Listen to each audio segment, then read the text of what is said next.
Good evening. I'd like to call to order the April 23rd, 2019 meeting of the City of West Palm Beach Historic Preservation Board. Can we please begin with a roll call? Amanda Schuyler. Here. Theodore Aspergren. Here. Kristen Kellogg. Here. Dan Pickney. Here. Takara Chambers. Here. Gabriel Jaslowski. Let the record reflect that Gabriel Jaslowski is not present. Ken Breslauer. Here. Reginald Stanbaugh. Here. Nick Casatli. Let the record reflect that Nick Casatli is not present. We now move on to approval of tonight's agenda. Do we have any changes to the agenda? Okay, none from staff. Would anyone on the board like to make a change to the agenda as presented? Okay, seeing none, can we have a motion to approve? I move we approve the historic preservation agenda for Tuesday, April 23rd, 2019. Do we have a second? Second. All those in favor? Aye. Aye. Okay. Moving on to approval of the minutes from the March 26, 2019 meeting. Do we have any changes to the minutes as presented? Okay, seeing none, can we have a motion to approve? I move we approve the minutes for the meeting on March 26th, 2019. Do we have a second? Second. All those in favor? Aye. Okay. We now move on to the report of the Historic Preservation Planner. Good evening, Frederique Metner, City Historic Preservation Planner. Since the board's last meeting, staff has had 56 applications at the level 1 and no level 2 applications and 17 zoning reviews. I also wanted to share with you that May is Preservation Month, and I have emailed out this afternoon nomination forms, and I hope that we can solicit a lot of great applications for the awards selection that will be then announced at the May Preservation Board meeting. I also wanted to mention, I know he's not here tonight, but Gabe attended the CLG training that was held in Jupiter locally, and what was neat is the state office actually used an image from this board when you all were in front of the health lab building. And so you all are being showcased around the state as they do their presentations. Upcoming in May, there's also the Keeping History Above Water Conference in St. Augustine and the Florida Trust for Historic Preservation Conference in Pensacola. And the last item I wanted to share with you, I apologize for springing it on you so last minute, but there are proposed changes to the nomination process for the National Register, and you have a one-page action sheet in front of you. And just today, I even received an email from the National Alliance of Preservation Commissions, Preservation Action, and other entities, including the National Conference of State Historic Preservation Officers, the National Trust for Historic Preservation, the National Association of Tribal Historic Preservation Officers, Coalition to Protect America's National Parks, Coalition for American Heritage, and the Cultural Landscape Foundation are opposed to the proposed changes because it really limits who can nominate and who has a say in what parcels are included, especially if it is a large tract of land. And so, again, all these entities that do monitor preservation activities are not in favor of it, and so we were hoping to get your support. Again, this is kind of the 7 bullet points of what the concerns are. This is Preservation Action has put that together, and we would like to also submit a letter concerned about the proposed changes. Okay. Do we need a motion to do that, or can we just request that you send a letter on behalf of the board?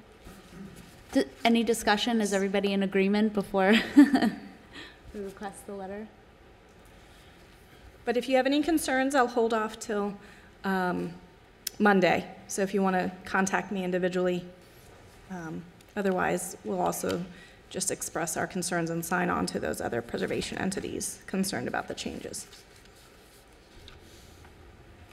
I am aware of this issue, and I think it's important Thank you. that the historic board show that we're also opposed to these changes. So I would like to send a letter if everyone is in agreement. Mm-hmm. Okay.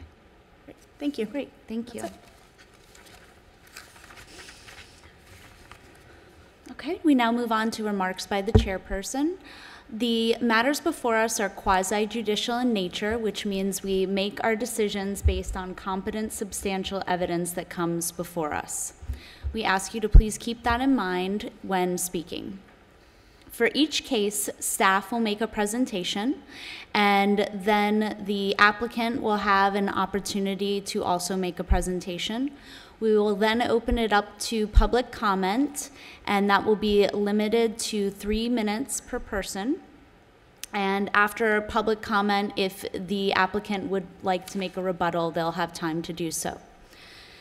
To lead into this, we need to let you know if we've had any conversations about the matters before us outside of this meeting. So we'll begin with a declaration of ex parte communications.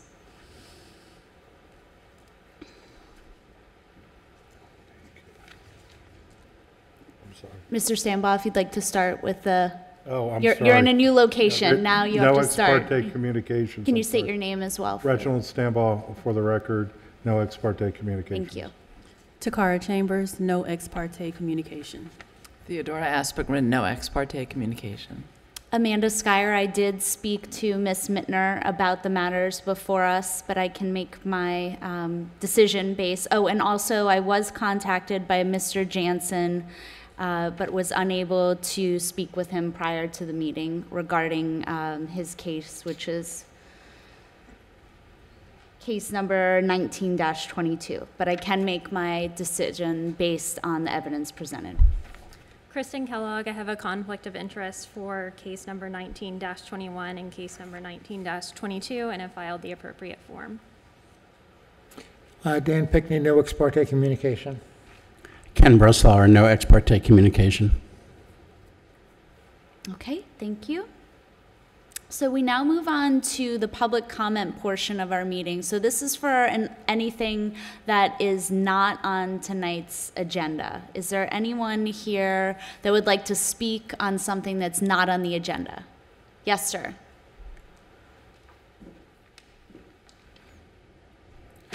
Good Could you raise your right afternoon. hand? For the record, Charles Bantel, 438 49th Street. I did turn in a comment card. Great, thank you. The matter I want to bring before you tonight, in the North End, you're working on a redesignation of a historic neighborhood. The biggest problem is that you keep being told this by some people called the Northwood Harbor Neighborhood Association. No such association exists.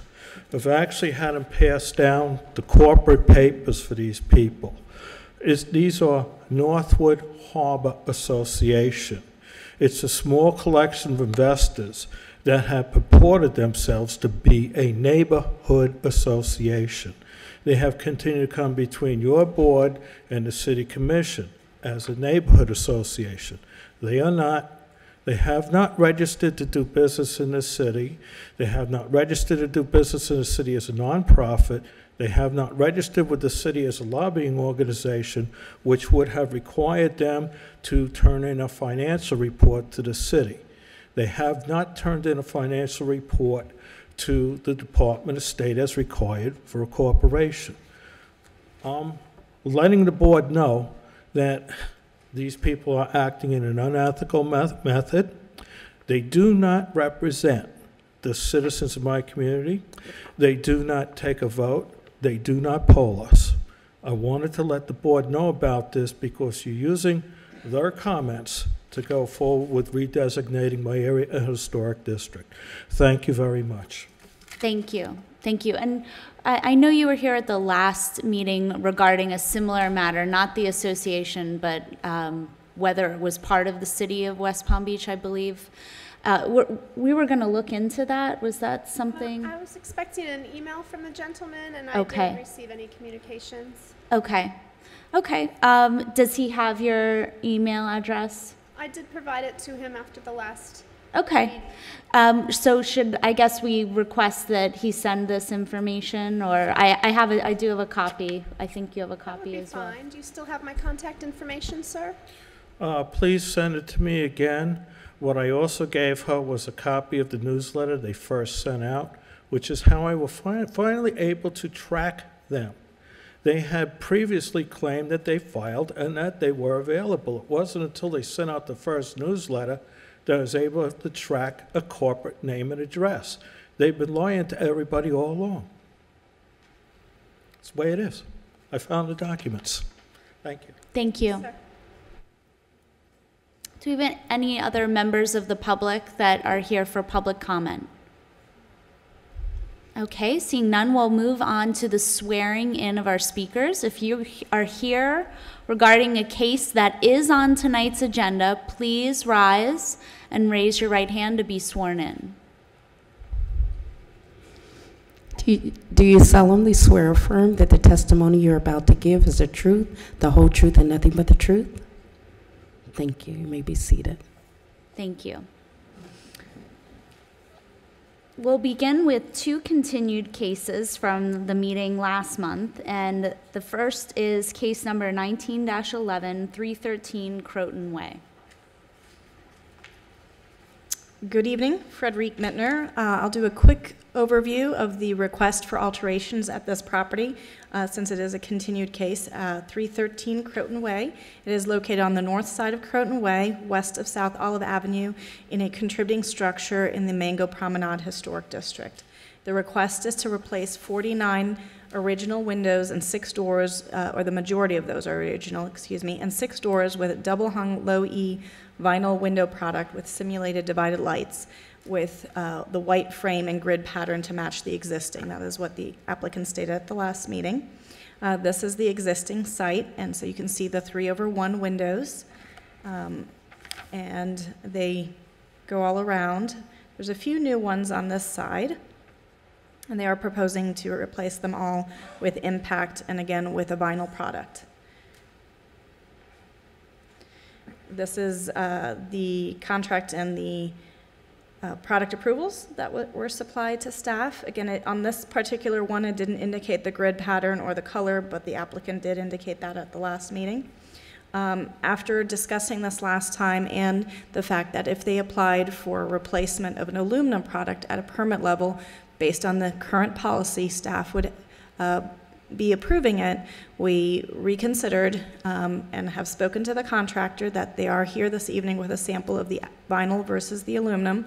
And I think this is an opportunity, if they are granted the vinyl, that we could at least ask the applicant to either store the windows in the attic, crawl space garage, or at least donate them to a salvage company so they could be reused. Request clear glass, no low E, because it is a contributing structure, so it is exempt from the energy code. And they've already indicated muntins to be the exact pattern and profile of the existing windows, and they've also mentioned at the last meeting that all wood trim would be retained around the windows. So even though the product doesn't fully meet the Historic Preservation Ordinance and Secretary of Interior Standards number 6 and 9, we do believe it's a better visual compatibility than aluminum, and it does allow us perhaps to have some ability to at least salvage the product that is being removed. So therefore, we are recommending approval with those conditions, and I know the applicant is here to demonstrate the difference between the two products. Okay. I have a question for you, Ms. Mittner. In regards to the muttons to be the exact pattern and profile, so we're talking about like for the mutton it be OG and not just flat. Correct. And then the stiles and rails too, you're confident and as close as possible. It's an impact product, so it won't be identical, and hopefully through the demonstration they'll show you how similar it is or what the width is. But again, if they did come in with a regular aluminum product, that would be something that we would be able to approve at a staff level. Thank you. Have you, oh, sorry, go ahead. Refresh my memory here. Did we or didn't we ask them to also revisit retaining the existing wood and see the cost of that and so forth? There was actually a lot of discussion of that at the board meeting, but it did not make it into the motion. Mm-hmm. Have you had an opportunity to review the conditions with the homeowner? The first two, no, so perhaps they could address that if they, but I'm hoping they'd be willing to donate them. Okay. Okay. Thanks. Okay. Any further questions of staff? Thank you. Applicant?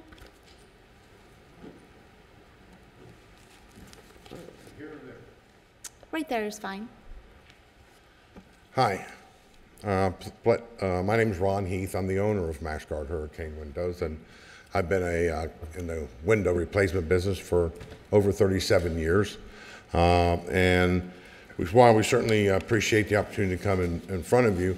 We do have some things we want to share with you and some of the differences. You know, I've been in this business, I mentioned, a long time, and over almost 16 years of that has been here in Florida. And one of the first things I realized is that Florida has been preconditioned with aluminum windows are better than vinyl. And for the most part, in the early stages, they were correct. However, technology changes all the time. And today, there is no aluminum window made anywhere in the world that is better than even the least expensive vinyl window.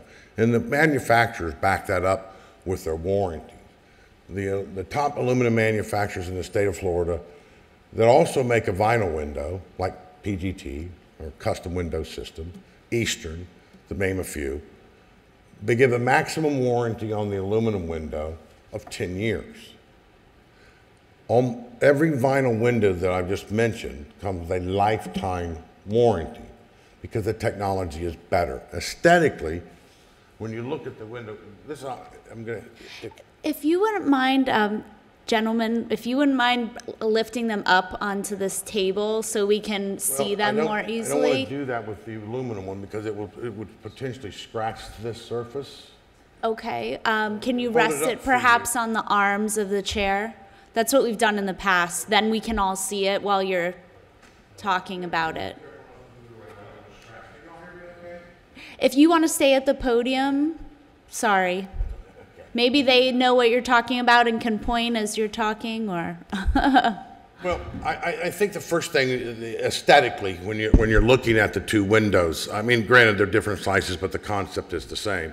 The aluminum window, when you look at historical windows, and by the way, you mentioned, before I lose that thought, about preserving the windows, the only thing that can be preserved on the windows that would be removed are the sashes. You can't preserve the frame because that has to be done to code so that frame that's actually part of the home gets demoed.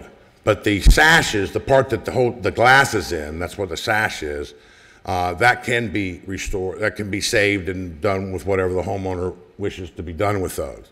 But when you're looking at the windows if we can turn them both to the outside, so they're seeing the outside view. And the aluminum is the one on the right? That's correct. Okay. I've done a million of these, but I've never done one hands off, so forgive me if I stumble. I'm usually there are people watching on TV, and they won't be able to hear you if you're not at the microphone. So I'm usually the guy touching stuff, so bear with me a little bit. The first thing, when you look at the picture that she showed of the existing home, the bottom of the sash, again, the part that holds the glass, it's fat on historical windows, wood windows. The aluminum window doesn't provide that. The vinyl window does. And from a pure aesthetic, forget the warranties, forget the efficiencies, forget any of the stuff about the window. It's just the pure aesthetics from an historical value. Again, we all have two eyes. You can see the one is more going to replicate the historical value of the home that we have in question compared to the aluminum. Just in the fact that the bottom piece of the aluminum on the bottom is very skinny, where the vinyl is very fat. And so that it gives you the value that I believe you all on this board are looking for, and certainly the customer is as well. And so I want to start now by letting you ask me some questions. So if you have some thoughts of difference, again, the one to your right is going to be the aluminum, and the one to your left is going to be the vinyl. So how long has this product been available? Well, 20-some years.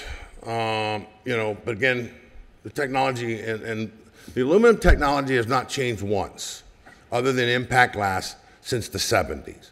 Vinyl technology changes about every 5 to 7 years. Glass technology about the same. So the glass is better, the frames are better, the warranties are better, and the only reason aluminum exists today is because there's still a lot of aluminum manufacturers in Florida, and their lobbyists are strong. So for this product, exactly the same glass, every component the same, how long has this exact product been in production? I'm not sure I'm following your question. On the vinyl you're talking about? On the vinyl. Yeah. the way it is right now, you're Yeah. talking about? Well, the overall frame, this happens to be a custom Windows Systems product. They've been around for about 25 years. This is called a Storm Strong window. It's been around about 12. But the frame that's the same. The things you see the difference are going to be the sash rails, the glass technology is better, the insulating qualities are better, so you don't get the seal failure. In the old days, insulated windows brought you seal failure, and that, where the glass fogged up. You don't have that issue today. That's a good point, Peter. The historical windows, the top window moves. The bottom window moves. That's where the word double hung comes from. There's no aluminum window made in America that has a double hung feature. Only vinyl windows have that feature. Not to mention the vinyl window is much easier to operate. So I hope that answers your question. Thank you. So the top sash on the vinyl window operates just like the windows in the home would if they were in perfect condition. The top one would operate as well. So again, back to the aesthetic value of that window compared to the aluminum window. What is the lifetime of the vinyl window? Well, it's a lifetime warranty to the original owner, then that's transferable to 50 years to the second owner. So, it's hard to say how long they live there in that home and how long the second people there, but for a good bit. But the aluminum window is specific, 10 years to original owner, no transferability. So again, in my expertise, and again, I've been doing this, I'm the licensed contractor for the state of Florida, for MassGuard as well. There's no one that would reasonably spend money. Again, I'm not trying to slam the negative, it's just the aluminum windows are antiquated. They have, in my professional opinion, they have no place in this industry. And they do more harm than they do good because they have no energy values. They don't meet the current state energy code requirements at all. There's nothing you can do to them to make them meet those requirements. And again, the warranty itself speaks louder than anything I could ever say. Are you going to be able to manufacture a window that exactly matches the original? No, it matches. That's going to be it? What you see is what you get there. Is there something you find that you would like to see different? The only difference is it will have two uppers, so that you'll get the 3 lines. The grid patterns will match identical to the existing home. I'm not sure I understood your question, perhaps. Well, yeah, you have, 2/1, and the original is 3/1. Yeah, those are just random grid patterns. That's to show you what we call the raised grids. Most grids today are internal, but we do a lot of raised grids, which you see on this one and also on the other one. That gives you what you see in the original home is the raised grid pattern. So most grids are flat. These are contoured, just like you see on the other one. They're just two different patterns. The patterns are customizable. And, the other issue is that the rectangular proportions are different, too. Yeah. Those windows are much taller. Yeah, and again, we can design the grid pattern to whatever pattern is completely custom.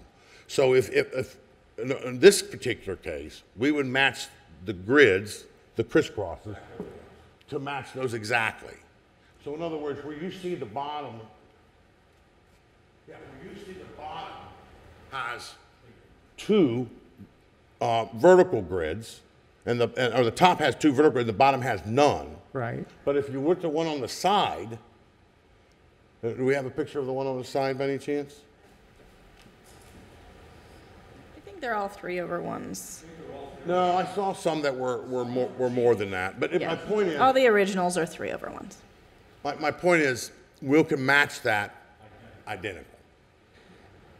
So Well, these don't match identical, that's because they're random.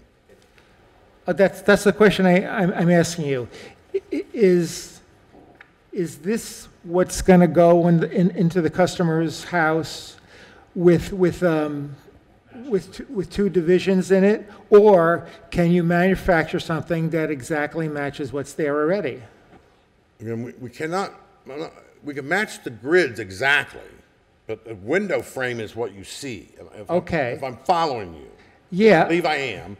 That This window frame on your left is going to be the frame you get, but the pattern of the dividing of the glass will be. I mean, am I wrong here? If that was divided into 3 parts, the width of those panes would be about 4 inches or so. Well, that's relative to the size of the opening. The openings vary, so they'll be proportioned. If you look at that picture, the top glass that has the grid, that's 1/3, 1/3, 1/3 on the top. You see that? Yeah. It'll be the top part of that window that's got the dividing lines that go vertical. Right. There's 2 of them, which divide it into 3 pieces of glass. Okay, let me ask. We'll be doing that with this as well. Okay, let me ask that a different way. When it's divided into 3 parts, how wide are those panes going to be? Relative to the width? Well, okay. They're not going to be. They're going to be equally spaced across, but it's going to be the width will dictate. Like on the front, all of those openings are the same, so they'll be the same. But on the sides, the windows start to vary inside. So will the grid pattern, but the spacing, the vertical spacing, will be equal: 1/3, 1/3, 1/3. So what I'm concerned with is that if let's say this is the width of one of the windows here. If you divide it into 3 pieces, you have either 4 to 6 inch panes, which in 30 inches, we've got about 10 and 10, 10, basically. I'm just guessing. But the spacing will be equal. no, I understand that. Yeah. I'm just concerned with. It'll be the same as what we'll look on there. If the window was installed right now, you look at it, you can see the difference. The one important thing to be aware of is any of the wood surrounding those windows is not affected at all. I'm sorry, you have to speak into a microphone. But I can do it. Thank If you. this window right now, we put this window in this home, and then we took this same picture, and we come back here 6 weeks later, you wouldn't know the windows had been replaced. They will look exactly like that picture that you see on the screen now. That I can promise you. So the openings that exist will remain the same. Yes, ma'am. So this window that we're looking at here is a squattier version of what's going to go into that house. Yeah, it's just a sample that we had made up. Again, all of our products are custom made because these openings with the age of the home vary. So while it might only be a 1/2 inch here or 3/8 of an inch here, we want to make sure everything fits perfectly. So we custom manufacture every opening, every window to fit the opening of the existing home. We don't make the home fit the window. We make the window fit the home. So there's no alterations required. And you would be able to maintain all the original wood trim? Yes, ma'am. As long as it's not rotten. If it's rotten, we'll replace it. So it's, again, when you see us finished, you take another picture exactly like that. It'll look exactly like that. The casing, the trim around the window will be the same. And again, if it's rotten, we'll put new up and have it painted. But beyond that, there's no alterations required. And the vinyl product comes with clear glass that has no low E coating? Well, it does. And again, I appreciate that you don't like that look, the greenish glass, but it's just I'm going to give you my professional opinion. We'll make this in clear glass because that's one of your requirements. But it's something you should consider just for the environment. These windows are much more efficient. It saves on all types of stuff that I can't even get into from the CO2 emissions, all the stuff that happens that you don't want to happen. It keeps what's in and what's out if you put the low E in. I know you all don't like the low E, just like you don't like the vinyl, but I promise you, there's no expert, no engineer, no one that understands glass technology that would build a home and not put low E in it, because it is the single biggest glass technology breakthrough in the history of glass technology. So while we'll do this with clear glass, because that's one of your requirements, I wouldn't, nor would any other professional ever put a window in their home that didn't have insulated low E glass in it, because it is far and away the most effective way to save energy and, help save our environment. This is the difference level. This has clear, the aluminum. This has the low E. Has the highest visible transmittance of any low E on the market. So it's a 66 visibility. This is a little higher, you probably can't hear. He can't hear. The difference in the two. What Peter is saying is the one on the left has the low E in it. The one on the right is clear. Most people can't tell a difference. And because this window has a full screen, by the way, that's a good point. That means the screen covers the entire exterior.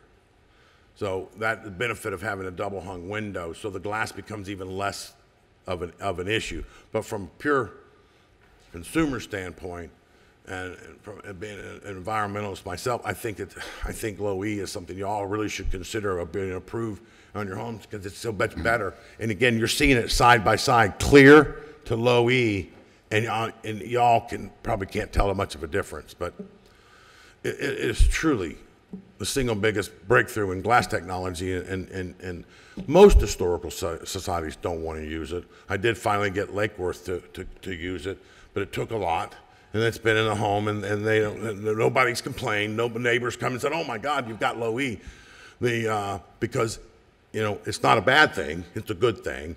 And again, I'm not here to change your mind on that. Let's fight one challenge at a time. And the challenge today is, hopefully you see the benefit and the beauty, the true beauty, clean. If you turn it around to the inside, not that you care about the inside, but just the aesthetics on the inside and outside of the vinyl compared to aluminum.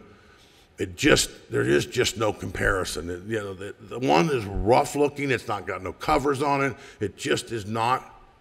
It's an aluminum window that, in 1962, people were putting in their home. And then in 1990, we started putting impact glass in it, and that's the only difference that's ever been changed on it. Nothing else has ever changed on them. So, to me, that's the farthest away from historical as you can get compared to vinyl. But, again, you all make that decision. I'm here just to hope you let our customer put in what they want. Thank you. Is the owner here? They are, right? No. They're not. Okay. Do we have any further questions of the applicant? I would ask him. Okay. Thank you. Thank you. Any other questions? All right, thank you. Appreciate your time. Do we have any members of the public that are here to speak on this case? Okay, seeing none. Are we going to hold out, or are you going to let us know how this goes from here? We will go into executive session and we'll make a vote. But we don't need to hang around? Or do you Well, I would think you would want to know you're how we making a vote. decision today? Yes. Oh, well, beautiful. We'll hang around. Lovely. Okay. Okay, so we don't have any members of the public here to speak on this case, so we will go into executive session. Do you have any further questions of staff, or? Yes, Ms. Mittner? How old are the existing windows? They're from 1921. So, thank you.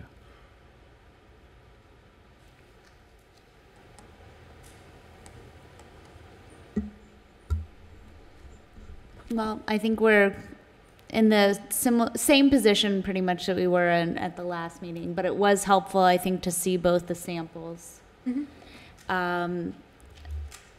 Essentially, if they had just filed an application for aluminum windows, they would have been approved due to the design approval matrix. And I think you were going to look into how that should weigh in on our decision-making here as a board. Right, and you do follow the Secretary of the Interior standards, but at the same time, I think you have to take into consideration the matrix that is part of your own policies and understand that how that would be applied, as well as the Secretary of Interior standards. So I think you do have to take that into consideration and not apply the standards in a vacuum, if that makes sense. Okay, thank you. Do you have any further questions of the city attorney regarding that matter? Okay, so I think it unfortunately, it just comes down to the material and whether we would like to see vinyl or aluminum. I have a very hard time with this because these original windows are up about 100 years old, and they're in very good condition, and I just can't see pulling them out when they can be repaired and saved. I mean, I completely agree. Did the owners, Ms. Mittner, do you know if they looked into repairing them or, sir, we're in executive session. Thank you. No, they were not interested and did not supply any information based on that. So, of course, I share the board's concern, hence I recommended denial last time. But I think given the circumstances we're in, it's an opportunity to get a better product at the end of the day by moving forward with this, and hence the condition or the recommendation has changed, even with a heavy heart, because of the beautiful windows for approval with conditions. So we do have an opportunity to get a closer match. I share the same feelings as Ms. Mittner. If the option for the owners from here is to put in an aluminum product based on what we've seen today, and I'm not generally an advocate of vinyl. I mean, I do feel like the vinyl product that's presented is a lot more in keeping with the historic nature of the project. I agree. I think the ideal would be to keep the original windows, which look like they're in incredible condition, and they definitely could be restored. But given the fact that they would be able to replace them with aluminum without our input, without our approval, I think that we just have to decide which product is better of the two that we've seen today.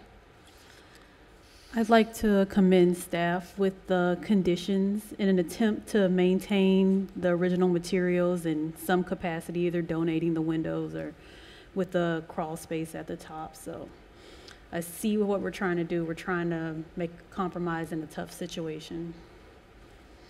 I think that's a great thing to acknowledge. Thank you for pointing that out. And I think that, you know, in storing them, possibly a future owner, if perhaps vinyl falls out of favor, can restore those original windows that have lasted almost 100 years.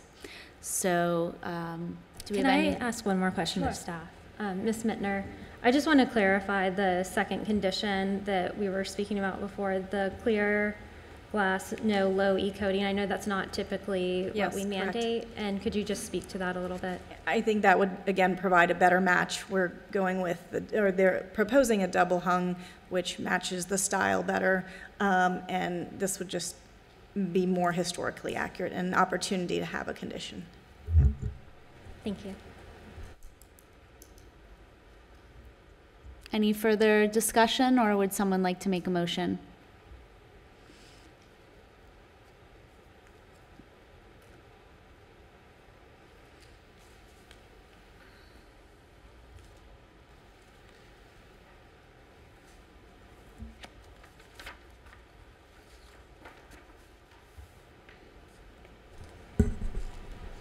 I move that the Historic Preservation Board approve application number 19-11 in accordance with standards 6 and 9 as set forth in the Historic Preservation Ordinance, ordinance number 3554-02. The motion is based upon the testimony presented along with the application submitted in the staff report, which constitute competent substantial evidence.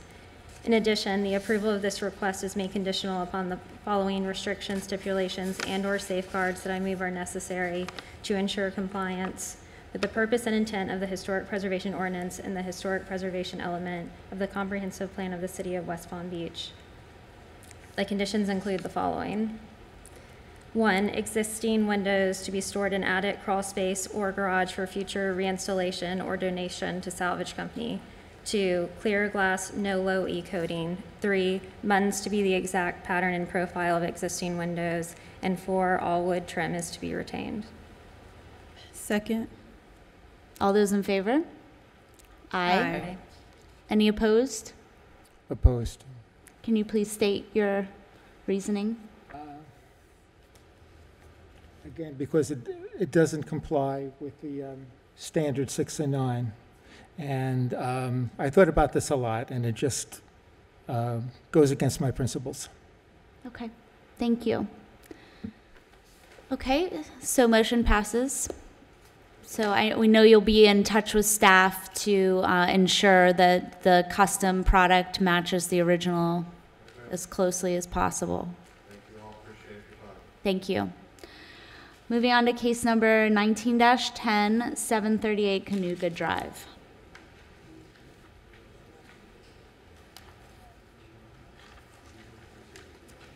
Good evening, Board. Aaron Borngaber, Historic Preservation Planner. Here we have Historic Preservation Case Number 1910, new construction for a single-family residence at 738 Canoga Drive. This is the location highlighted in red. The request tonight is by designer Richard Davis on behalf of owners Walter and Tammy Uminger for new construction of a single-story Neo-Mediterranean Revival single-family house with a detached one-car garage within the Flamingo Park Historic District. This is the existing site as it exists today. This is an example of the adjacent property to the east on the left and the adjacent property on the west for the image on the right. These are just examples of the neighboring properties on the 700 block of Canoga. And the applicant does have a tower. This case was continued from last month, and the tower has been revised, but the tower element is still pretty similar. On the left is the 700 block of Canoga Drive, and on the right is the 600 block of Park Place. This is another example from the 600 block of Biscayne Drive. This new construction on the 800 block of Sunset is one of the inspirations for the applicant. And a little historic information about the property. On the left is an image from the Florida Department of Transportation showing the property highlighted in yellow from 1975. The property was demoed in 1984. And on the right is the property record card. And this particular drawing was done in 1962. These are the revised site plan, floor plan, and roof plan for the structure. And this is the revised north elevation, which faces Canoga Drive. The tower has been revised and now features a front-facing gable. There are Spanish tile right above the doorway, as well as the windows. The sill for the windows has been simplified, and there is trim around the fan lights of the windows. This is the east elevation. The applicant has added 2 additional windows, one in the very rear where the bedroom is, that's a casement window, and has paired up the laundry room window. This is the rear elevation. The change from here is the single hung windows has been revised to casement windows. And this is the west elevation, which will feature, the driveway will be located here. The applicant has revised and a new window has been added here, and a decorative stucco pattern is proposed here in place of a window. This is the accessory structure for the one-car garage. The brackets have been removed, and the applicant is proposing a little coat of arms here. There was previously an indent there, but to just square off the structure, they removed that indent. And windows have been added to the rear elevation of the structure as well as the right elevation. This is the rendered street view of the new structure. One of the concerns that the board had last month was the amount of ornamentation. The ornamentation has been greatly scaled down. There was ornamentation formerly on the fence pillars, which has been removed. There is a little bit of an inconsistency between the elevations and the rendered view. The doorway is correct on the rendered elevation. However, the brackets on the garage are not on the elevations, but they're on the rendered view. Either way, they are appropriate, but the applicant is not going to have any brackets on the garage. This is the proposed street elevation for properties, 2 structures to the east and west of the property. And the applicant is currently working on through door options. These were just 3 of the examples that they provided. They're aware that the glass must be clear. But these are just relatively the decorative patterns that they're looking for within the glass. So staff has reviewed the criteria for new construction. It complies with the Historic Preservation Ordinance as well as the Secretary of Interior Standards number 9. So this new construction, you can tell it's new construction, yet it is compatible with the scale, the size, and the proportions and massing, which will protect the Flamingo Park Historic District. Staff is therefore recommending approval of the application for a certificate of appropriateness. Thank you. Okay, questions of staff?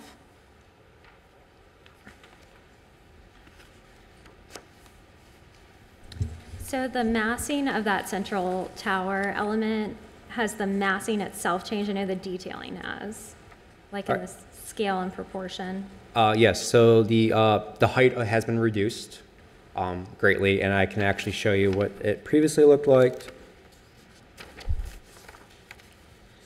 And this is the rendered view from the previous rendering.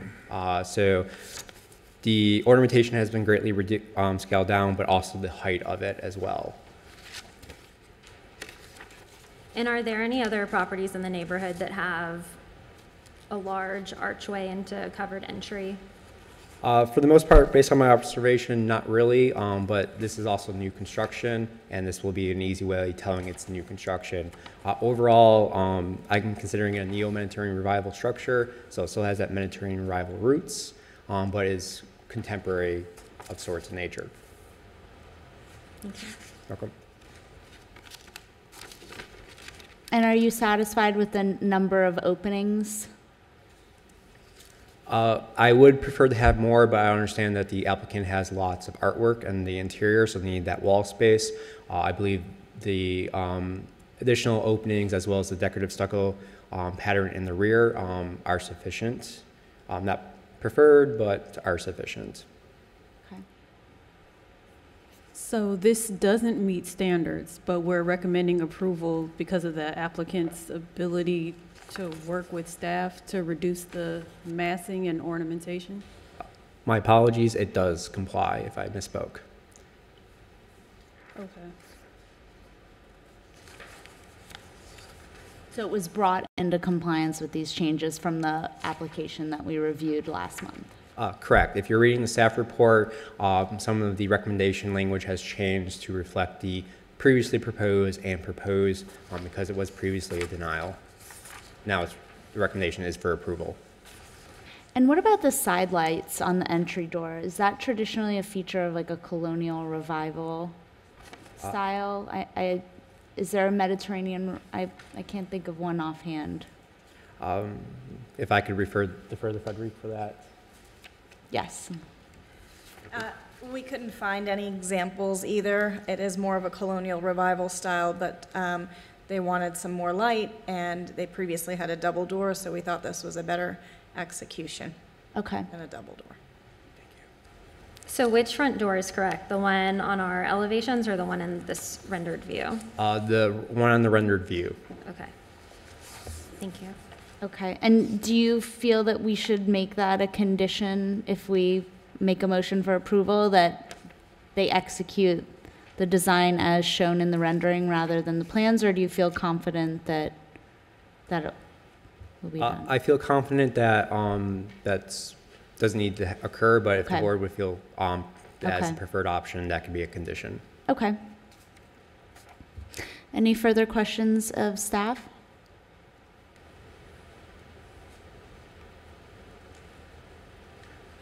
Okay, thank you. Okay. Applicant?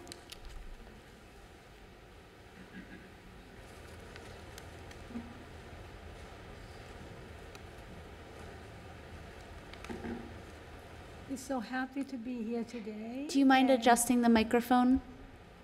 We're very happy to be here today, very excited that we can move forward, and we can't thank you enough, the staff that are very helpful, and Aaron has been extremely very helpful, great personality. He's so caring, we're so thrilled. That's it. By the way, the side line is going to be only half. Okay. It's not a full. And the door will be 3/4. Yeah. Okay. Okay. Well, I'm glad you had a And- great experience working with staff, and we appreciate you working with them to modify the design based on the feedback we gave you at the last meeting. It's our fault. We don't have the knowledge, obviously, that's caused a lot of confusion and caused us time, and but we love the design that he recommend, and we just so happy, very excited Great. to see the house being built, and we're going to follow, you know, all the restriction. We want it to be right. Well, we appreciate that. Yeah, we're not that kind of people. We, you know, we understand. Okay. Yeah, and the house before doesn't fit in the neighborhood. we Yeah, totally I agree. understand that now, You know, yeah.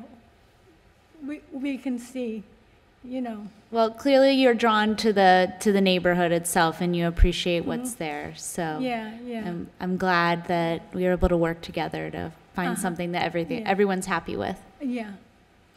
We're very happy, very thankful. Good. He's so sweet. Good. Do we have any questions of the applicant?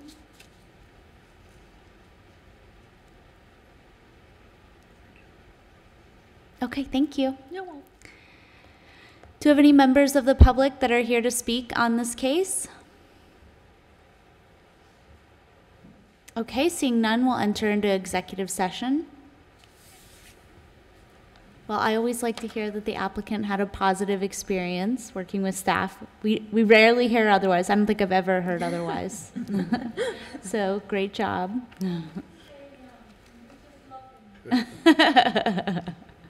We love him too. He's a great addition.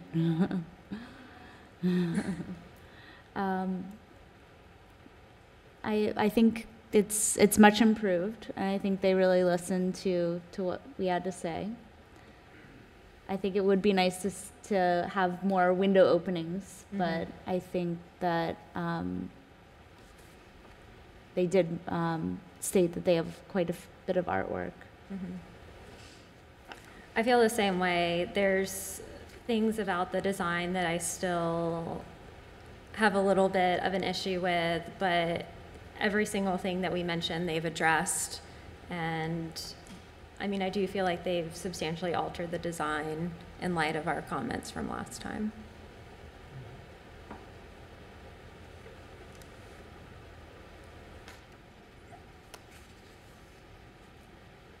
Any further discussion, or would someone like to make a motion?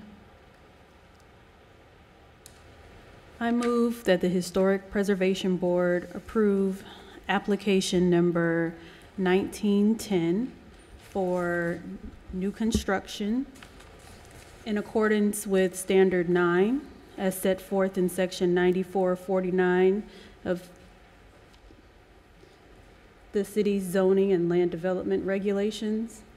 The motion is based on testimony presented along with the application submitted and the staff report, which constitute competent and substantial evidence. Do you have a second? Second. All those in favor? Aye. Aye. Any opposed? Okay. We look forward to seeing the finished product. Good luck.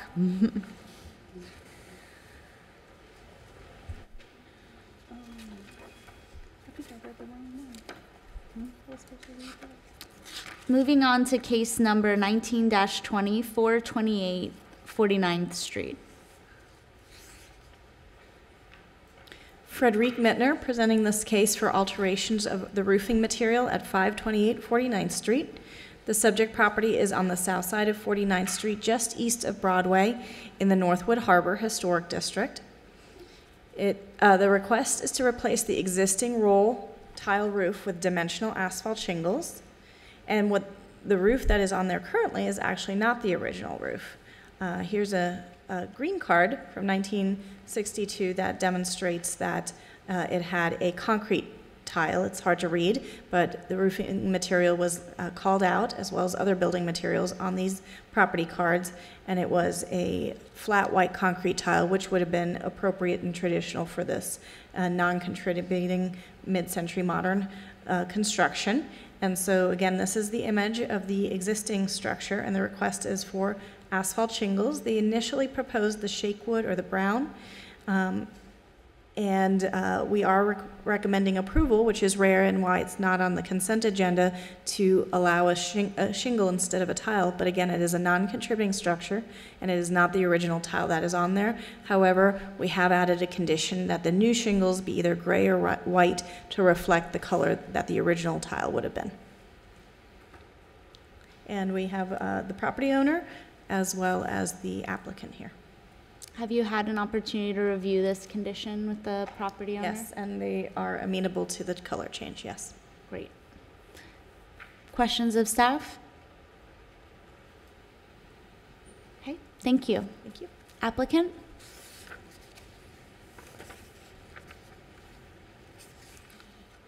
Hello, my name is Antonio Bravo from Bravo's Roofing. I'm the contractor on the job, and the homeowner is right over there. His name is Osmond Salas. He's been in this house since '99, so he's not just moving into here and trying to change the neighborhood or anything like that.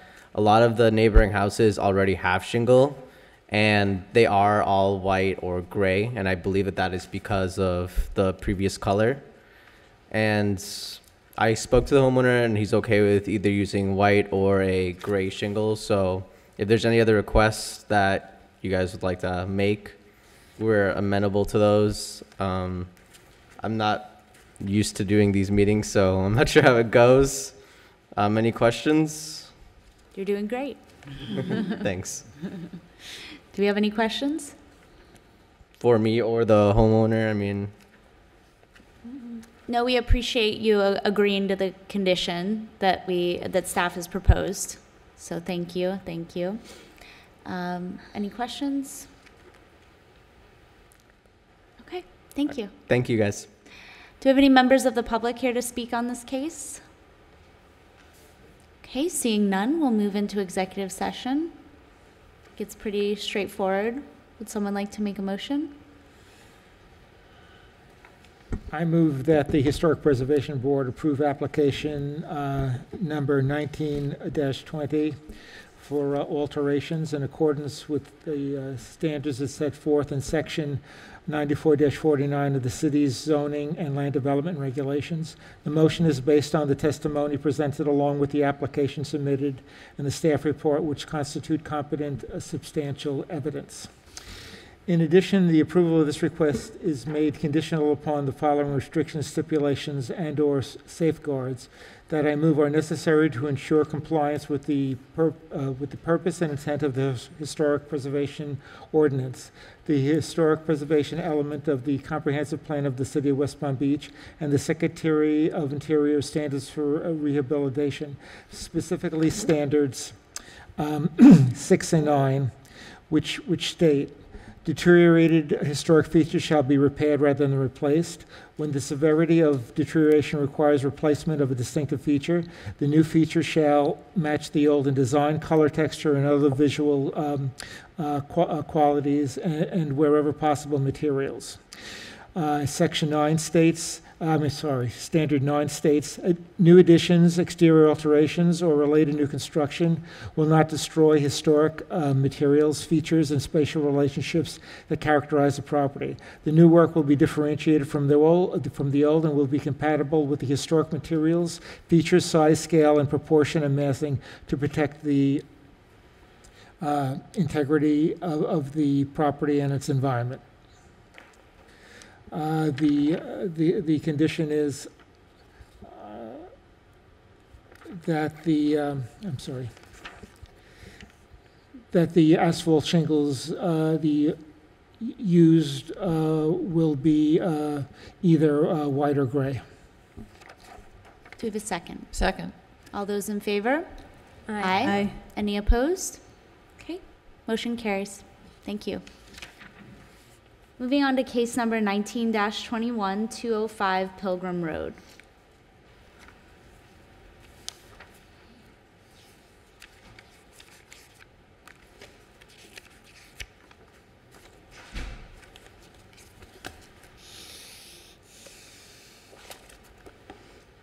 Frederique Mettner presenting, actually I'd like to, just for the record, mention that Kristen Kellogg has filed a conflict of interest, as she indicated earlier, and that she has left the room for the discussion. Frederique Mettner presenting case 19-21 for new construction of a single-family home at 205 Pilgrim Road. The subject property is currently a vacant lot on the north side of Pilgrim Road in the Bel Air Historic District. This is actually the map of the historic district, and as you can see, the lot previously had a home on it that has been shifted to the west, it is now here. This aerial still shows it under construction, but in a minute you'll see images of it completed. However, this parcel remained within the historic district, hence a review for new construction was required, and therefore being presented to you this evening.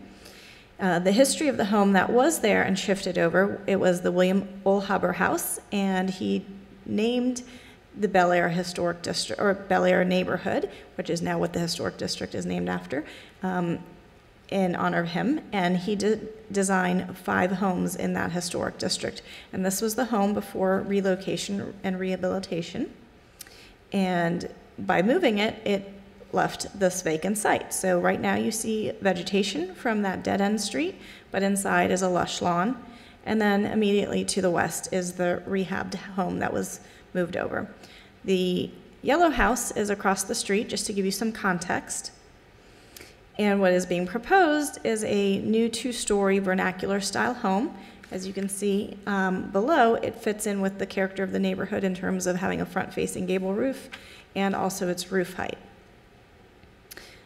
Staff has reviewed the application for new construction. We do believe it meets all criteria for compatibility as well as Secretary of Interior Standards 9 and 10. And we are recommending approval as submitted. My presentation to you this evening was actually very brief because the applicant has a very thorough presentation to give you. And it is actually a format that we are moving towards in the next few meetings, and will be consistent among all our boards in the city, where the applicant will actually present first, and then staff will present after. So I will be happy to answer any questions, but would prefer to have the applicant actually present his in case you have more questions then. Questions of staff? When was that change brought about? It is something that's just being discussed and under advisement from the law department, and so it'll be rolled out within the next few months with all the boards. Okay, so does that mean that the applicant will have will they have the same amount of time that they previously had, or it's just changing the order? Just changing the order. Okay. And the property that was moved over, is it considered part of the historic district, or is it individually designated? It is not considered part of the district, and it still needs to be individually designated. Okay. Is that something that we could perhaps add as? It was actually a previous condition of the relocation, so it's something that we'll work with. It has been sold, and so we'll work with the new owner to get that accomplished. Okay. Okay. So does that transfer, though, to the new owner? The condition? Yes. I'll have to clarify. I'd need to review it. Okay. I'd be interested to know. Okay. Any further questions of staff? Okay, thank you. Applicant?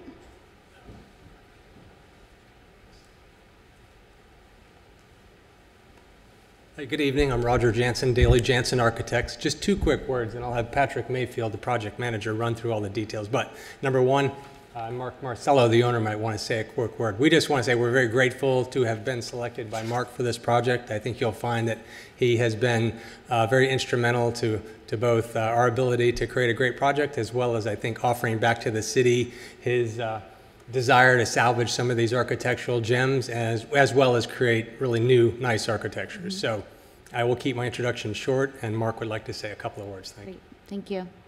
Hi, good evening. I've actually worked with staff before in the relocation of 205 Pilgrim over to 215 and the relocation and rehabilitation of it. And we are currently relocating a historical house from 212 East Lakewood to the south to a new property because the house was unfortunately going to be demolished. So we've relocated it to the south and are currently in the process of rehabbing it. So thank you for your consideration. Wonderful. That's great to hear. We appreciate your efforts, and I had not had a chance yet to drive by the house that you had restored, so it was great to see an image. It's really cool. It turned out great, and if you get a chance, you should take a peek at 212 East Lakewood. Mm-hmm. It's a great lot, but unfortunately, the folks that were going to buy it wanted to demolish it. So I was approached as to whether or not we could do something with it. I was fortunate enough that I had a lot to the south that would accommodate it. So we've moved it over. We just set it on its foundation, and it's going to be great. Great. Well, thank you, because I know that's not a historic district, so there was no way that we could have protected it otherwise. So thank you. My pleasure. Thank you. I'm Patrick Mayfield with Daly Jansen Architects, and thank you all for your time this evening as we ask for you to take under consideration our proposal. Get rid of this. So I want to be brief. I believe the design Ms. Mittner covered, and it's a proposal for a new single-family structure at 205 Pilgrim that will serve as an accessory guest cottage to Mr. Marcello's primary residence, which lies immediately to the east on Flagler. But this is an entirely separate address. And just to give some context to the neighborhood, which we thought it would be beneficial to help you all understand some of the work that the Marcellos have been involved in the Bel Air district. You can see the parcel in green are the 3 parcels that he currently owns, which is part of his private residence. The 2 footprints that you see in red are the 2 homes, 215 Pilgrim, which you saw in Ms. Mittner's presentation, that was moved from the subject property to the immediate west.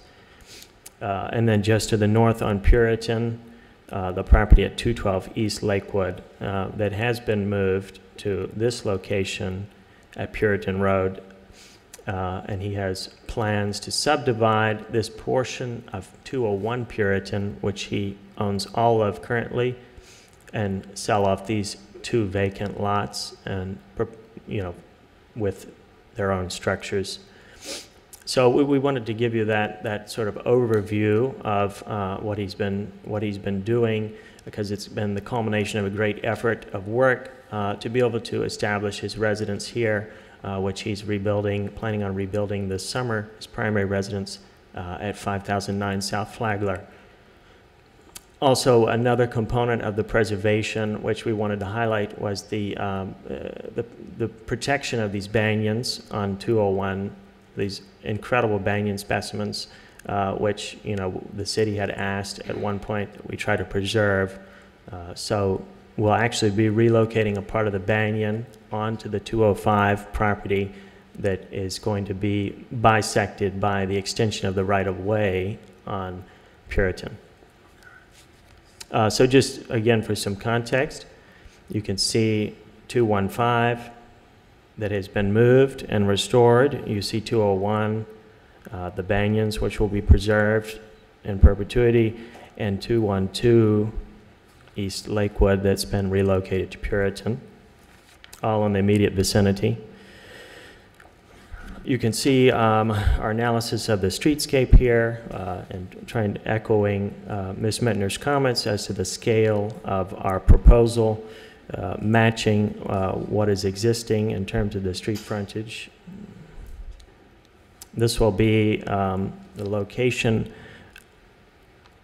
of an orientation of the project on the site once it's developed in conjunction with the primary residence to the east.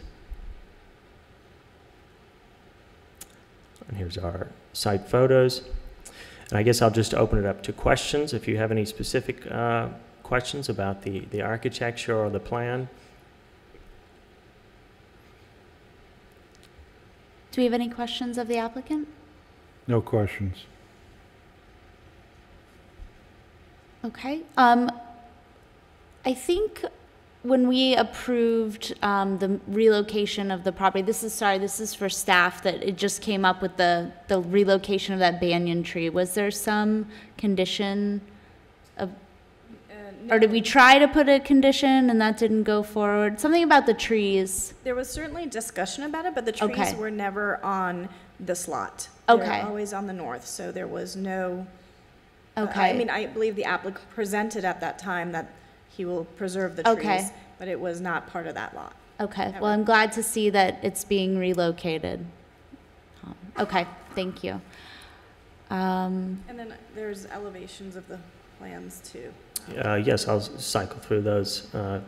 First floor plan, you can see the front door is here off of the sort of wrapping around veranda to a family room space. It's a large garage to the west in plan. The upstairs circulates a spiral stair to a center game room and living room, and then a bedroom off of the south. This is the east elevation facing the main residence. And the materials will be all white stucco, pulled stucco details and cornice, flat terracotta tile on the roof, and the porch will have the metal barrage tile, which is a material that is relevant in the neighborhood as a historical material. This is the street elevation on Pilgrim. This is the west elevation facing the neighboring residence. And then the north elevation, which is identical to the street elevation. And that's it. Thank you. Great. Any questions of the applicant? I think it conceals very well what's inside. And definitely fits in with the streetscape well. So we appreciate your careful study of the existing built environment. Since there's no further questions, thank you. And we'll open it up to public comment. Do we have any members of the public here to speak? Thank you for your time. Thank you. Yes.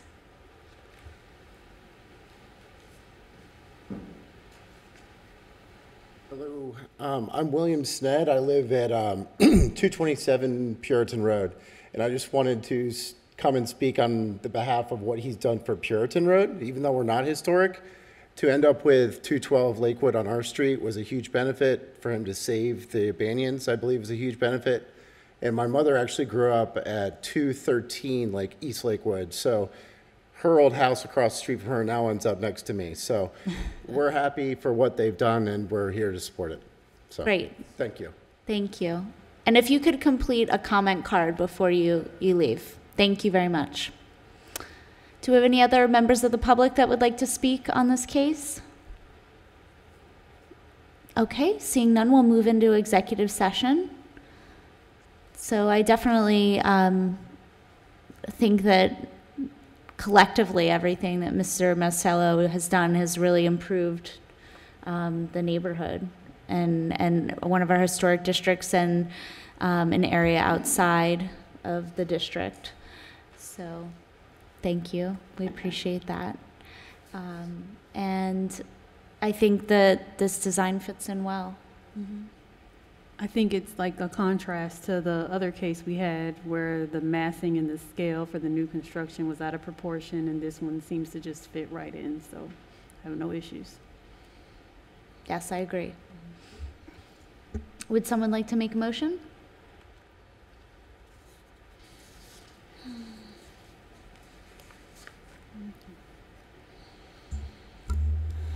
I move that the Historic Preservation Board approve application number 1921 for new construction in accordance with the Secretary of Interior standards for rehabilitation, specifically standards 9 and 10, as well as the additional compatibility criteria set forth in the Historic Preservation Ordinance, sections 94-49 of the city's zoning and land development regulations. This motion is based on the testimony presented along with the application submitted and the staff report, which constitute competent and substantial evidence.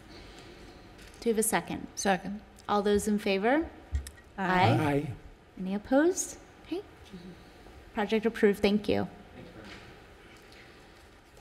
Moving on to case number 19-22, 711 Flamingo Drive.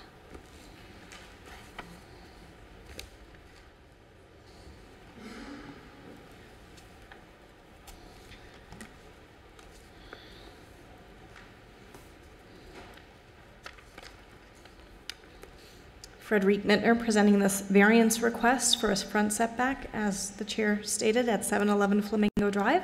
The subject property is a contributing structure on the north side of Flamingo Drive, west of Georgia Avenue, in the Flamingo Park Historic District. As you can see from this aerial, the structure on this lot is sited very differently than the other structures around it. It is pushed back towards the rear of the lot, and the green space, as you can see in the aerial, is in the front, while the other structures really front the street in the traditional front setback context. Therefore, the request this evening is by the property owner, Roger Jansen, for a variance from Section 94-81B2 of the Zoning and Land Development Regulations, which does require a primary structure to have a 25-foot front setback in this particular zoning district. The applicant is requesting this zero front setback determination to consider the unique circumstances of the existing residence and its site plan. There is no proposal for any additional construction. It is just to interpret the existing site plan as it is, with a 0-foot setback, front setback, so therefore a variance of 25 feet, because in essence their property is flipped in comparison to others. This is the existing site. There's a large tree in the front yard and an accessory structure, which again typically is at the rear of a property but is located in front of the primary residence. Here's some other images of the front yard. And here's a survey showing that, again, the accessory structure is towards the front of the primary residence and is located 24.5 feet back from the front property line. This is the existing site plan, and again, no additions are proposed, and actually they wouldn't be able to construct anymore because they have met their FAR, floor area ratio, but this outlines the original 1936 residence and the additions that were constructed in 1995 and the 2001 cottage addition with the swimming pool in the middle. And so it is this area in the front that, again, they're wishing to seek a variance for, to utilize it as someone would typically utilize their rear yard. So staff has reviewed the application and has noted the unique circumstances of the siting of the residence, which is again a contributing structure, and therefore we do feel and believe that the 10 variance standards have been met, particularly the first one, peculiar to land, structure, or building, and it complies. So this is the only house in the entire Flamingo Park Historic District with such a drastic front setback and in essence no rear setback. So if the house was mirrored on the lot, it would actually be more compatible than the surrounding properties. The actions of the applicant, it is not due to the applicant's actions that the house is sited the way it is. It is a historic home. And we do believe C, D, E, F, and G also comply as outlined on the screen and in your packet. Reasonable use, we do believe H also complies because this would allow the property owner to have a reasonable use towards of the front yard. If this is granted, the applicant will be seeking a path towards a solution to the artificial turf that is in the front yard, which is currently not allowed in a front yard. So I do need to put that out there, but that is not what this particular application or this request is. It is just the front yard because of the unique siting of the structure. And I and J also comply.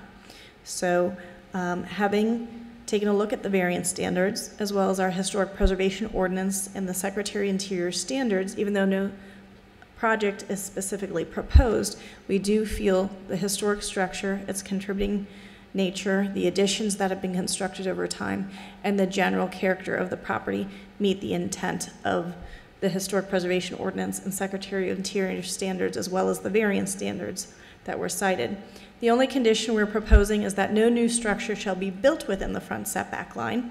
There is that current encroachment of 6 inches of the cottage, which shall remain, and any other structures be removed. So you may have seen that in that one image, that there is a play fort in the front, and we are requesting that that be removed. That is within the front 25 feet. But every other structure which is existing and indicated on the survey remain as it is. You're requesting that that is removed? Yes. Okay. Is removing that structure in compliance with the language that the condition is that no structure shall be constructed or erected within the front 25? Correct. And we also believe it actually brings the property into greater compliance than it currently is. And have you had a chance to discuss the condition with the applicant? I'm sure the applicant will address that with the board. Okay. Any further questions of staff? Okay, thank you. Applicant? Yeah, again, Roger Jansen. I'm here with my wife, Karen Jansen. I'll just be very brief because Ms. Mittner was very thorough in her presentation and summary of our application. So, again, this is a condition that I think is very unique and peculiar to our property by having our original historic structure that we purchased in 1994 at the rear of the property versus most are up at the front yard setback at 25 feet. So it is a very unique situation. And I hope because of that, by granting of the variance, it won't put this as any sort of precedent to other future applications, that this is a very unique condition unto this property. So again, back to the original structure, when we did our original additions, we were very cognizant of preserving that front facade, even though it's at the very rear of the property when we worked with the previous historic preservation planner, William Waters. So we think we did a very good job at honoring the original structure, and that all of the additions were very much in keeping with the spirit of the town code. So this, by essence, hopefully if we can move forward, will allow us to continue the use of our front yard area as we've traditionally used it with our children and as they return home from school and for other occasions. So it'd be a huge benefit to us and I believe as well to the neighborhood. I mean, as much as we'd love to keep that play structure, I'd have to, do whatever y'all tell us to do because we're sort of at your mercy. There was a little structure we built for our kids. They're high school and college now, but we'll see what you think about that. But beyond that, I'm happy to answer any questions, and we would appreciate your consideration of our request. Thank you. Well, it's good to know that they're not 5 and 7, right? And we won't be breaking their hearts. That's right. If we do. Do we have any questions of the applicant?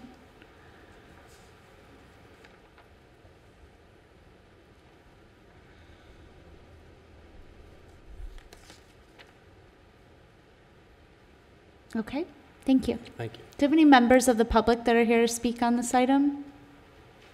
Madam Chair, as you call members from the public up to speak, please note there were many letters submitted in your packet in favor of the request, as well as one that was handed out this evening, and I believe even 2 additional ones were received after the packet publication. And they were all in favor? Yes. Okay. Seeing that there are no members of the public, we'll go into executive session.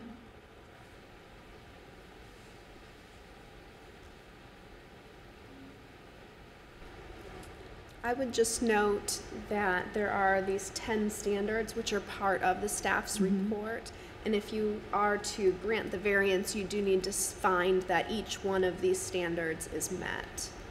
Okay, thank you.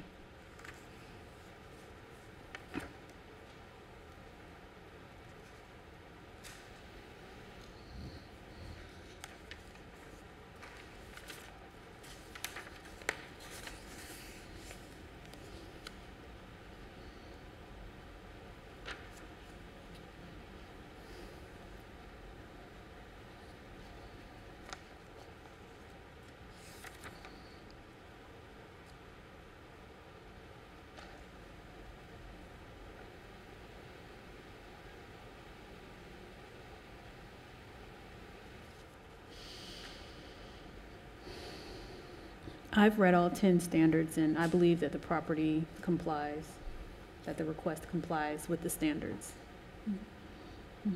I agree. And how do you feel about the condition?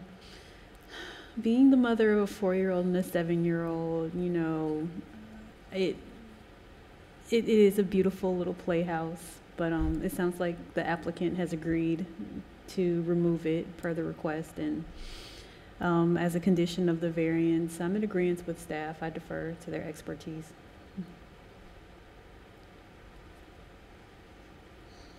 Well, I walk by that house every day, and I have to say that it is a unique situation, but they've done a great job with the appearance of it, and since it complies with all the variance standards, I think we should grant the variance.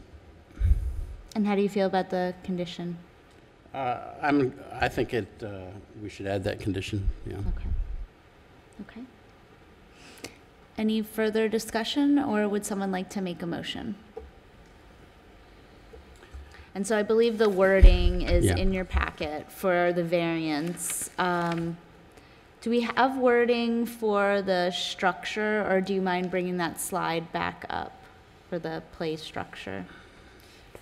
And so, again, it's also to not allow further construction there. Just because the front setback variance is granted doesn't mean suddenly new additions can be proposed. Sorry, we missed that. That's important too.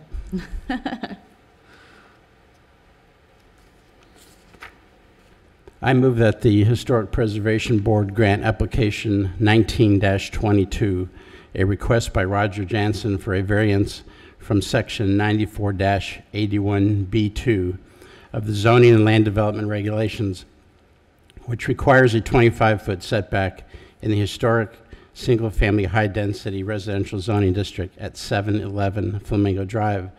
The applicant is requesting a zero front, thus granting a 25-foot front setback variance. The motion is based upon the testimony presented along with the application submitted and the staff report, which constitute competent, substantial evidence. The Historic Preservation Board hereby makes findings of fact that each of the 10 criteria in Article 2, Section 94-38D6 have been met for the variance. In addition, the granting of this variance is made conditional upon the following restrictions, stipulations, and/or safeguards that I move are necessary to ensure compliance with the purpose and intent of the zoning and land development regulations and consistent with the comprehensive plan of the City of West Palm Beach. The condition is that no structures shall be constructed or erected within the front 25 feet of the property line. Do we have a second? Second. Does he need to clarify what's in parentheses, or is that understood? So would you mind adding that to your condition? No new structure shall be built within the front setback line. Current encroachment of 6 feet of cottage to remain. All other structures to be removed. I think it's 6 inches. Sorry, 6 inches. Okay, do we have a second? Second. All those in favor?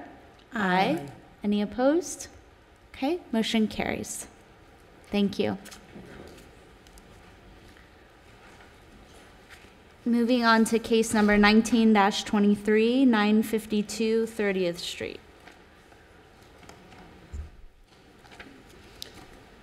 Aaron Borngraber, Historic Preservation Planner, Historic Preservation Case Number 1923 for alterations for shutters at 952 30th Street. This is the project location highlighted in red. The request is by All American Shutters and Glass for installation of 11 removable accordion shutters. This structure is located within the Northwood Hills Historic District and is a contributing minimal traditional structure.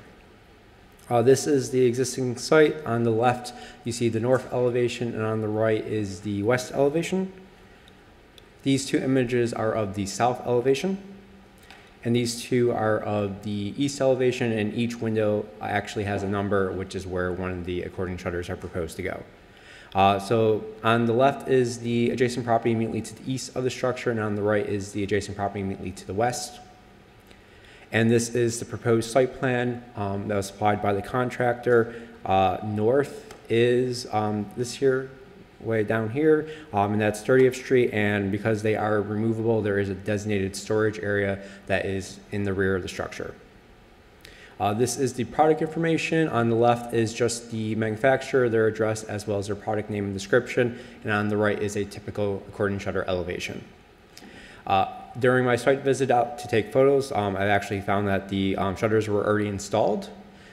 This is a photo that was taken about 2 weeks ago. The shutters are right here and here. This is just a photo looking towards part of the yard. And you can kind of see it here. The fence does cover most of that. And this is just a close-up of the accordion shutters that were installed. There is a permit currently submitted. It's been filed for the accordion shutters, and that was initially submitted in January. So staff has reviewed the criteria for alterations, and this does not comply with the Historic Preservation Ordinance or the Secretary of Interior Standards Number 9. Minimal traditionalist homes tended to be simple in nature, and because of that, accordion shutters actually add an architectural feature to the structure. Also, there's concerns over the removable function of it. I've spoken with code enforcement, and once a shutter has been permitted, there is no provisions in our code for it to be removed on any basis. Staff is recommending denial of the application for a certificate of appropriateness. Having said that, if the board would like to consider approving the sides and rear elevation, and we can look at alternatives for the front elevation, such as a screening product or aluminum colonial shutters. Thank you. Thank you. Questions of staff?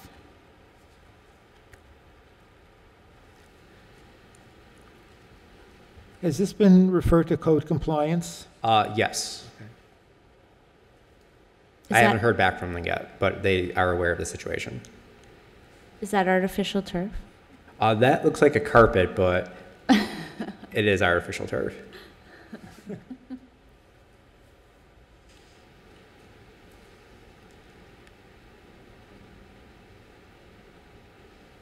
And is the property owner here today, or? The property owner is not, but the contractor is. Okay. Any further questions of staff? Okay, thank you. I'm sorry. If we were to deny this, we'll go to go along with the staff recommendations. The other situations that you mentioned where shutters could be put on other elevations, would that come back as a reapplication as long as they've removed, as long as they've complied with the code? Yes, if they are removed, it's possible that whatever the property owner or contractor proposes can actually be approved at the staff level, if it's more appropriate in nature, or even at the building permit level. But for the accordion shutters, because it is currently against our historic district guidelines, it had to come to the board. Okay, right.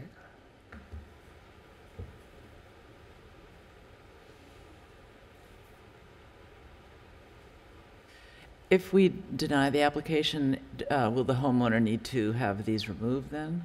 That is a code enforcement issue, but because of the fact that they aren't approved and we can't approve the permit, they would have to be removed, or whatever the process that the code enforcement goes through.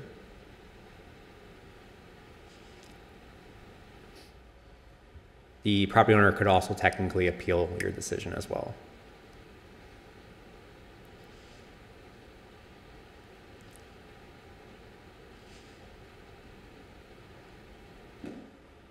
Any further questions of staff?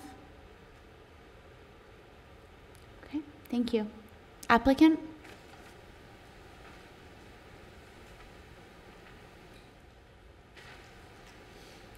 Good evening, Bob Williams, All-American Shutters and Glass for Gary Dernlin, who is the homeowner.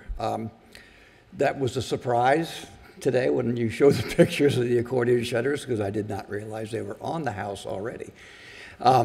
Let me preface this by saying that we do a lot of work and have done a lot of work in the historic district, and this one just got by us. It got by about 4 or 5 of us. We did not realize the home was in historic district until we received the email from Aaron and advising us so, because we know better than that. Our request kind of was like what Aaron had said. Well, could we, and it's just simply a request, it's simply a question, can we leave the shutters on the sides of the house and the back of the house where they are not visible from the street, and come up with an alternative for the 2 front windows? The tenant's rather elderly. We're trying to reduce the amount of work that he has to do when he's getting ready for the hurricane. So basically that was my question. Would we, do we take everything off the house, go back to a plan B, or can we leave the shutters on the two sides, leave them on the rear, and just do something for the front? Either in it with a removable steel panel, armor screen type product, or would you say Colonial or Bahama, correct? Colonial shutters. Colonial shutters on the side of the windows, okay. Yep, on the front elevation. Super, okay. That's it. Thank you. Questions of the applicant?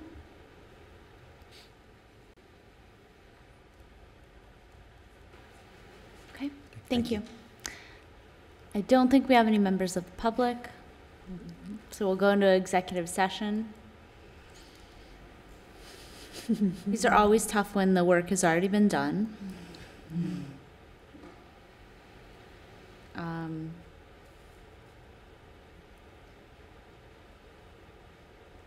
What do you think of the suggestion to just remove them in the front elevation and replace with the Bahama shutters and keep the side elevations as is, because they're not visible from the street? Have we approved accordions on, I guess, secondary elevations in the past? Yes, there has been accordion shutters approved on the secondary elevations. Okay. Okay. Thank you. I'm still not certain, yes, our attorney, whether it is our prerogative to have everything removed, or whether that would be under the auspices of the zoning board. I believe I mean, we code could, compliance, I feel excuse like me. we could, I believe we could deny it, but then code enforcement would be the one to actually enforce it. Right. Correct. Yeah, if you deny it, they won't be able to get the permits approved, is my understanding, and so it's going to be a code violation, is what's going to happen. But would they have the prerogative to allow the applicant to keep the shutters on the side elevations? No, I think they are going to have to get the approval through historic. If they can't get the approval, the permit can't be approved, and I think it's going to go round and round. So if the board decides to deny this, it is a code violation because the accordion shutters were installed without a permit. If they're not removed, that will go through its respective process, but code enforcement cannot override the decision by the Historic Preservation Board. Okay. But we can approve with the condition that the front, how would you word that if we were going to allow them to keep the accordion shutters on? So then the they'd be able to get the permit Yeah. for the side and the rear, but not for the front. So only the front would be considered a violation. They'd have to remove those and get approval for some other method. Is that your understanding, Mr. Borngraber? Yes, that is my understanding. As a term of an approval, you could specify a particular product, or you could just potentially also say just a historically appropriate shutter for impact protection. Okay. Okay.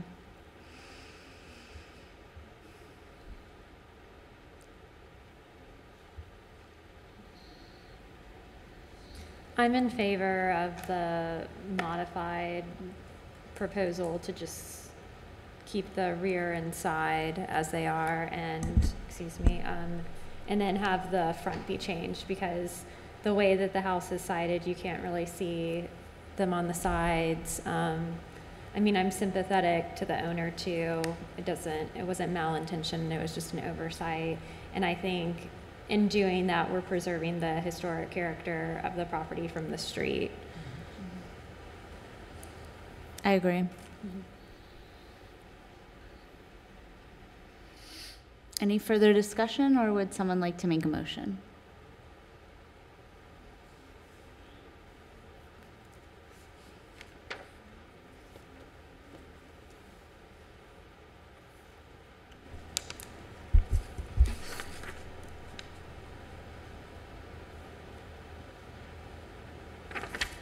I move that the Historic Preservation Board approve application number 19-23 for hurricane shutters in accordance with standard 9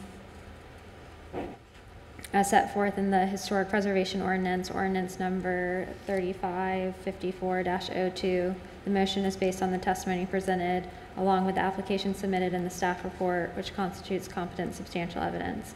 In addition, the approval of this request is made conditional upon the following restrictions, stipulations, and/or safeguards that I move are necessary to ensure compliance with the purpose and intent of the Historic Preservation Ordinance and the Historic Preservation element of the Comprehensive Plan of the City of West Palm Beach, specifically Standards 9.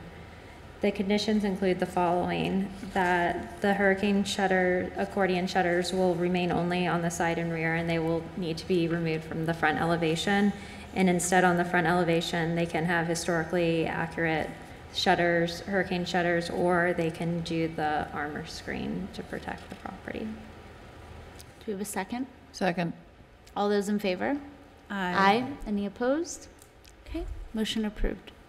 Thank you. Madam Chair, I have a point of order. I misspoke earlier when I made a motion. I cited Standard 9 and I said of the planning, of the zoning ordinance. Do I need to redo that motion for it to stand, or is it fine as is? For which case? We haven't adjourned yet, so I think you can make a motion to amend your. I think you can amend your motion and take a vote if you think that's necessary. Yeah, I just don't want it to be invalid based on a slip of the tongue. I'd like to amend my motion to approve case number 1910, the 738 Cayuga Drive, for new construction. And it'll be based on standard 9 of the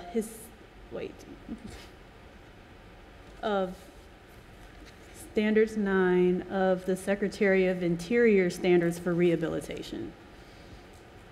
That's okay. Do we have a second? Second. All those in favor? Aye. Aye. Any opposed? Okay. Thank you for clarifying that. As soon as it came out, it sounded wrong. And with that, I believe we are adjourned. Thank you. Kristen?